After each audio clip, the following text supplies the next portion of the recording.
محترم بزرگ و عزیز دوستوں، گزشتہ اور پیوستہ جمعے میں آپ حضرات کے سامنے قربانی کے پیغام اور قربانی سے حاصل ہونے والے ملنے والے اسباق اور اس سے حاصل ہونے والی نصیحتوں کے سلسلے میں پچھلے 2 جمعہ آپ حضرات کے سامنے کچھ باتیں عرض کی گئیں۔ وہی سلسلہ اور اسی سے متعلق کچھ باتیں اور بھی باقی ہیں۔ چونکہ محرم الحرام کا مہینہ شروع ہوا ہے، آج اس کی 5 تاریخ ہے، تو میں نے یہ مناسب سمجھا کہ اس سلسلے کو اس جمعہ موقوف کر کے محرم الحرام سے متعلق کچھ باتیں عرض کی جائیں۔ اللہ توفیق دے تو اگلی جمعہ اس سلسلے کو باقی رکھا جائے گا اور جاری کیا جائے گا۔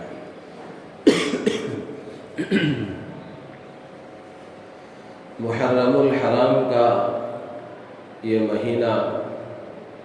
اسلامی اور ہجری سال کا پہلا مہینہ ہے۔ قمری یعنی چاند کے اعتبار سے جو حساب سال کا لگایا جاتا ہے، اس اعتبار سے سال محرم الحرام سے شروع ہوتا ہے۔ جس طرح شمسی اعتبار سے، سورج کے اعتبار سے سال کا جو حساب لگایا جاتا ہے، اس کے اعتبار سے جس طرح سال جنوری سے شروع ہوتا ہے، اس طرح قمری اعتبار سے اور اسلامی اور ہجری اعتبار سے سال محرم الحرام سے شروع ہوتا ہے۔ تو گویا محرم الحرام شروع ہوا ہے تو یہ اسلامی اور ہجری قمری سال کا آغاز ہے، اس کی شروعات ہے۔ محرم الحرام کا مہینہ بڑی عظمتوں والا مہینہ ہے، بڑی فضیلتوں والا مہینہ ہے۔ قرآن مجید کے بیان کے مطابق سال کے 12 مہینے ہیں اور ان میں 4 مہینے قابل احترام ہیں۔ جیسے گزشتہ مہینے میں بھی یہ بات عرض کی گئی، اس سے پہلے مہینے میں بھی یہ بات عرض کی گئی کہ ذی قعدہ کا مہینہ، ذی الحجہ کا مہینہ اور پھر اب جو شروع ہوا ہے محرم کا مہینہ، یہ تینوں مہینے وہ ہیں جن کو اللہ تبارک و تعالی نے قابل احترام قرار دیا ہے، قابل تعظیم قرار دیا ہے۔ تو اس سے ان مہینوں کی عظمت کا اندازہ ہوتا ہے۔ جس کو اللہ قابل احترام قرار دے، جس کی تعظیم کے سلسلے میں اللہ تبارک و تعالی بیان فرمائے، تو اس سے ہمیں اندازہ لگانا چاہیے کہ یہ مہینے کتنے مقدس ہیں، کتنی عظمتوں والے ہیں۔ تو ان 4 عظمتوں والے مہینوں میں بھی محرم الحرام کا مہینہ پہلا مہینہ ہے۔ قرآن پاک میں اللہ تبارک و تعالی نے سورہ توبہ میں ارشاد فرمایا، جو آیت میں نے آپ کے سامنے خطبے میں پڑھی، اس آیت میں اللہ تعالی ارشاد فرماتے ہیں، ان عدت الشہور عند اللہ 12 شہرا فی کتاب اللہ یوم خلق السماوات والارض منها 4 حرم، کہ مہینوں کی گنتی اللہ کے نزدیک 12 ہے، اور یہ سال کے 12 مہینے آج سے چند سال پہلے سے نہیں ہے، بلکہ اللہ فرماتے ہیں جس دن اللہ نے آسمان و زمین کو پیدا فرمایا، جس دن اس کائنات کی پیدائش ہوئی، تخلیق ہوئی، اسی دن سے اللہ تبارک و تعالی نے یہ طے فرمایا کہ سال کے 12 مہینے ہوں گے۔ منہا 4 حرم، ان میں 4 مہینے قابل احترام ہیں۔ وہ کون سے مہینے ہیں؟ اس آیت کی تفسیر اور اس کی تشریح، اس کی توضیح اور وضاحت کرتے ہوئے سرکار دو عالم صلی اللہ علیہ وسلم نے حدیث میں ارشاد فرمایا السنۃ اثنا عشر شہرا منها اربعۃ حرم ثلاثۃ متوالیات ذو القعدۃ وذو الحجۃ والمحرم ورجب مضر الذي بین جمادى وشعبان۔ اللہ کے نبی فرماتے ہیں کہ سال کے 12 مہینے ہیں، ان میں 4 قابل احترام ہیں، 3 مہینے لگاتار ہیں، یکے بعد دیگرے ہیں۔ ذی قعدہ کا مہینہ، ذی الحجہ کا مہینہ اور محرم کا مہینہ، یہ تینوں مہینے لگاتار ہیں، ایک کے بعد دوسرا، دوسرے کے بعد تیسرا، لگاتار یہ مہینے آتے ہیں۔ اور پھر سال کے درمیان میں ایک مہینہ رجب کا جو جمادی الاخری اور شعبان المعظم کے درمیان میں آتا ہے۔ تو یہ محرم کا مہینہ عظمتوں والا مہینہ ہے، حرمت والا مہینہ ہے، ان 4 مہینوں میں سے ہے جن کو اللہ تبارک و تعالی نے قابل احترام قرار دیا ہے۔ تو اس کی فضیلت کے لیے، اس کی عظمت کے لیے، اس کے تقدس کے لیے اتنی ہی بات کافی ہے کہ اللہ تبارک و تعالی نے اس کو عظمت والا مہینہ قرار دیا ہے۔ تو ان عظمتوں والے مہینوں کے لیے اللہ تبارک و تعالی نے بطور خاص ایک حکم دیا ہے۔ ویسے وہ حکم عام ہے، ہر وقت کے لیے ہے، لیکن 4 مہینوں میں خاص طور سے اس کا لحاظ کیا جانا چاہیے۔ اللہ تعالیٰ فرماتے ہیں فَلَا تَظْلِمُوا فِيهِنَّ أَنفُسَكُمْ کہ تم ان 4 مہینوں میں بطور خاص اپنے آپ پر ظلم مت کرو، اپنے آپ پر ظلم مت کرو۔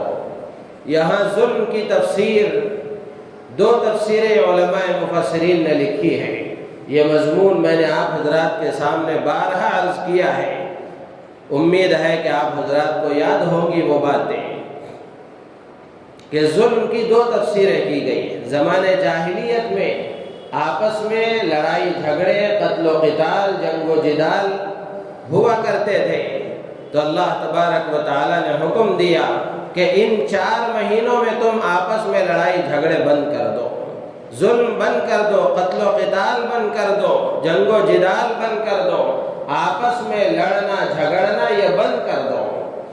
ایک مطلب تو اس کا یہ ہے۔ دوسرا مطلب علماء نے لکھا ہے، مفسرین نے، کہ ظلم کا مطلب یہ ہے کہ تم اللہ کی نافرمانی مت کرو، گناہ مت کرو، اللہ کو ناراض کرنے والے کاموں سے اپنے آپ کو دور رکھو، گناہوں سے اپنے آپ کو بچانے کی فکر کرو۔ گناہوں سے بچنا ہر لمحہ فرض ہے، ہر لمحہ ضروری ہے۔ سال بھر میں، سال کے ہر مہینے، مہینے کے ہر دن، ہر ہفتے، ہر گھنٹے، ہر سیکنڈ میں یہ اللہ کا حکم ہے کہ اللہ کو راضی کرنے والے کاموں میں بندہ لگے اور اللہ کو ناراض کرنے والے کاموں سے اپنے آپ کو بچائے۔ یہ تو ہر وقت کا حکم ہے، لیکن اللہ تبارک و تعالی نے ان 4 مہینوں کے سلسلے میں بطور خاص فرمایا، تو ظاہر سی بات ہے اس کی کوئی نہ کوئی وجہ ہوگی۔ مفسرین نے لکھا ہے کہ ان 4 مہینوں میں بطور خاص ظلم سے، گناہ سے، نافرمانی سے، معصیت سے، اللہ کو ناراض کرنے والے کاموں سے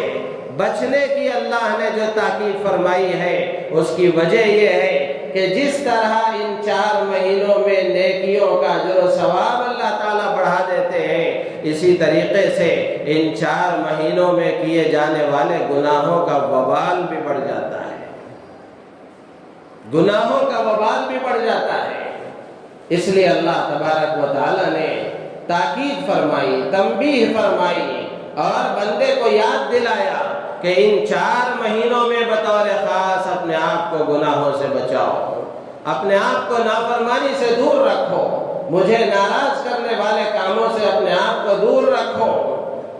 مفسرین نے لکھا ہے کہ جو آدمی ان 4 مہینوں میں ذی قعدہ، ذی الحجہ، محرم اور رجب، ان 4 مہینوں میں اگر کوئی آدمی اپنے آپ کو گناہوں سے بچاتا ہے، کسی برے کام میں لگا ہوا ہے، کسی گناہ میں لگا ہوا ہے، کسی گناہ کی اس کو عادت پڑ گئی ہے، لت لگ گئی ہے، آدمی اگر کوشش کر کے، اللہ پر بھروسہ کر کے اور اپنے نفس سے مقابلہ کرتے ہوئے ان 4 مہینوں میں اگر گناہوں سے اپنے آپ کو بچا لیتا ہے تو مفسرین نے لکھا ہے اللہ کی ذات عالی سے امید ہے کہ ان 4 مقدس مہینوں میں گناہوں سے بچنے کی برکت سے اور گناہوں سے دور رہنے کی برکت سے اللہ تبارک و تعالی اسے سال بھر گناہوں سے دور رکھتے ہیں، سال بھر اسے گناہوں سے بچنے کی توفیق دیتے ہیں۔ تو اس لیے ان 4 مہینوں میں، اور ان 4 مہینوں میں سے یہ محرم کا مہینہ بھی ہے، تو ان محرم کے مہینے میں کوشش اس بات کی جائے، ہر مسلمان اس بات کی کوشش کرے کہ وہ کوئی ایسا کام نہ کرے، کوئی ایسی حرکت نہ کرے، کوئی ایسا بول اپنی زبان سے نہ نکالے، کوئی ایسا کام نہ کرے جس سے اللہ ناراض ہو جائے، جو اللہ کو ناراض کرنے والا ہو، جس سے اللہ ناخوش ہوتے ہیں، ناراض ہوتے ہیں، ایسے ہر کام سے اپنے آپ کو بچانے کی کوشش کرے۔ اگر اس میں کوشش کر لی جائے، اللہ کی ذات عالی سے امید ہے کہ اللہ تعالی بقیہ سال کے مہینوں میں بھی گناہوں سے بچنے کی توفیق عطا فرمائیں گے۔ لیکن المیہ یہ ہے کہ جتنے مقدس ایام آتے ہیں، جتنے مقدس مہینے آتے ہیں، جتنے مقدس دن آتے ہیں، جتنی مقدس راتیں آتی ہیں، اور جتنے مقدس لمحات آتے ہیں، دشمنان اسلام نے